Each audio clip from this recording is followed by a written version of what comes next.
look okay? I love your grandchildren. That's great. I'm Louie Gohmert. I'm the representative from the 1st District of Texas. All right, That's East Texas. I love it. Well, what do you think about this crowd that's gathered This is here? fantastic. This is the energy, the statement of the people of America coming in from all over who are finally concerned enough to realize the freedoms that they're losing. And the nation we could lose with the kind of money that's being spent. Now, what are Texans thinking about all this? Are they appalled, or are they just sort of go along, get along? I mean, what is the response? We've been hearing from Republicans and Democrats who are very concerned about the money that's being spent. Look, can you imagine if a parent went into a bank and said, I need a loan because I can't control my spending, but I promise you, see my little kids and grandkids back here, I pledge to you, anything you want me to pledge, they'll pay it back someday.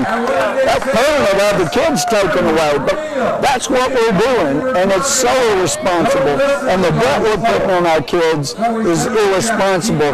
Now, we had the president come up here into the House of Representatives. He's an invited guest to the people's house, and he had the nerve to say that we were being dishonest. Came into our house and said we were dishonest. And he says, don't talk dishonestly about my bill. I've been reading from this bill. Everyone's been reading from the bill. And that's why I had the note in my lap, what bill? Because if he's not talking 3,200, we need to know what bill he's talking about.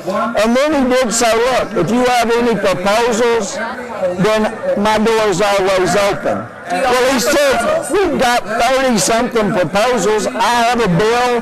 You know, we've got all kinds of solutions, and they're good solutions. We've gotten from a number of people. But let me say this. We did make a call to the White House, and I can tell you, if his door is open, there are some mighty massive gates and some heavily armed people between me and that open door. I haven't been able to get to the open door. I don't think he's lying. I bet his door is open. I just can't get through. He's not lying. Yeah, the door's open, but the gates are shut, and they got all those armed guards between me and that open door. What I want for people, they think they want the congressional insurance. Yeah. I don't like my insurance. I'm changing at the end of the year. You don't want my insurance this year. What you want is my choices. I have a book full of choices like the other federal employees. When the president says we're going to be about giving the American people more choices, if you read the only bill we've got before us, it says, well, we'll have all the insurance companies that want to participate have to produce the exact same basic bill, the exact same. If you don't do that, you can have an enhanced plan, insurance policy.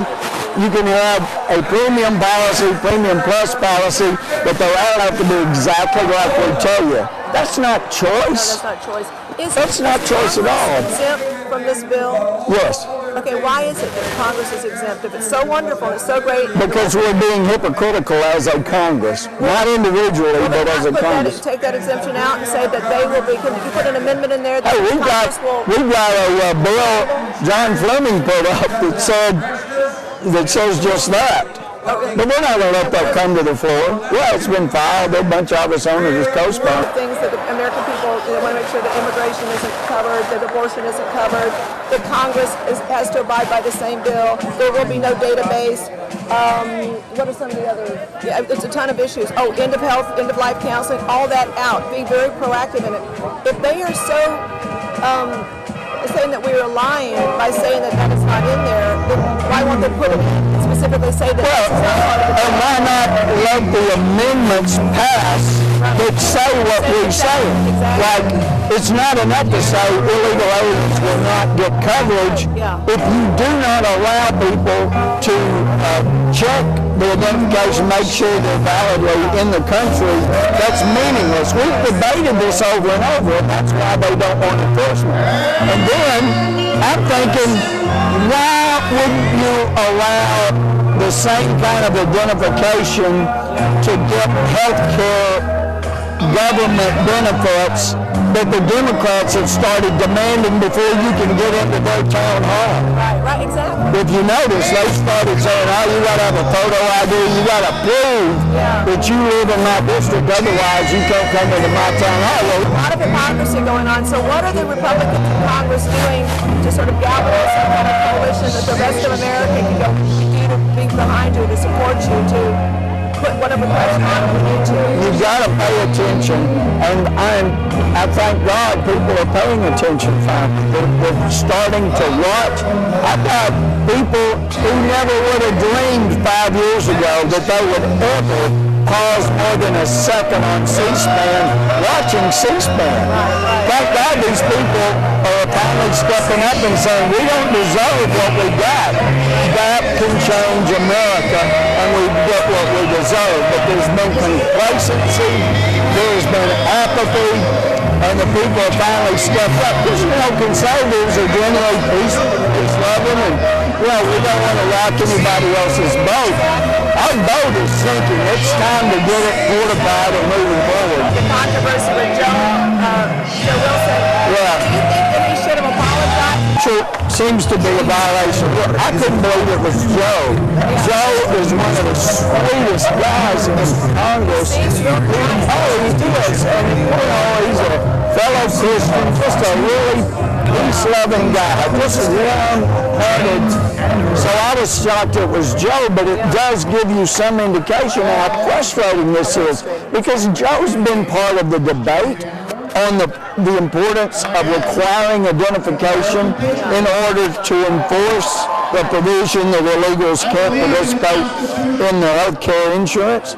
He's been part of the debate over the fact that if you do not specifically exclude abortion payments, then it is going to be included. He knows that, I know that, and I'm not going to say the president's lying, because that means that he intended to deceive. But I do believe whoever put that stuff in his teleprompter knew that it wasn't true. And I wish whoever does his teleprompter stuff would get the true facts in there so that President Obama can be the great man that he should be. But the thing is, if he's a leader, he should be depending upon his own eyes to read the bill and decide for himself whether it's in there. Do you think he's even read the bill? No, he certainly. No, if he had read the bill, then there is no way he could step up and say these things. There's just no way he could say it with an honest-looking face like that. But it's far too serious to be playing games from either side. This is deadly serious stuff. Do you think that the Democrats have the message now that Americans are not stupid? No, they don't. They don't get this at all. So they still think, as Nancy Pelosi said, that we're un-American. Now let me be fair though. I've talked to some Democratic friends this week who had told me privately they get it. They understand. They said the people in my district are furious. They said the president's killing us. They're telling their leadership, guys, this is not AstroTurf. These people are real. Because there are a lot of Democrats. They go home, they get among the people, and they work. As I tried to explain last year, if you approve a $700 billion slush fund, you will empower the majority to stay in office, to buy votes, and then if it hadn't been for the $700 billion bailout that desensitized many Americans on just how much money that is, they could never have gotten an $800 billion stimulus through. And if we hadn't done a $160 billion stimulus a year and a half ago, one of the first things the majority did, then they wouldn't have been able to do a $700 billion bailout, $800 billion stimulus, and most people didn't even notice. There was a $400 billion land omnibus bill, 2/3 of which had not been through committee. We didn't know what was in there. We forced to vote on it. That's what started waking people up. Like, what are you doing? You're basically robbing me and robbing my family and taking all of our assets and turning us into slaves in the state. And I think that's why we're seeing a real pushback, especially people who lost their 401ks. People that have no retirement. I mean, you have Social Security coming up for the baby boomers are going to be retiring. There's not going to be any money left for them. That's right.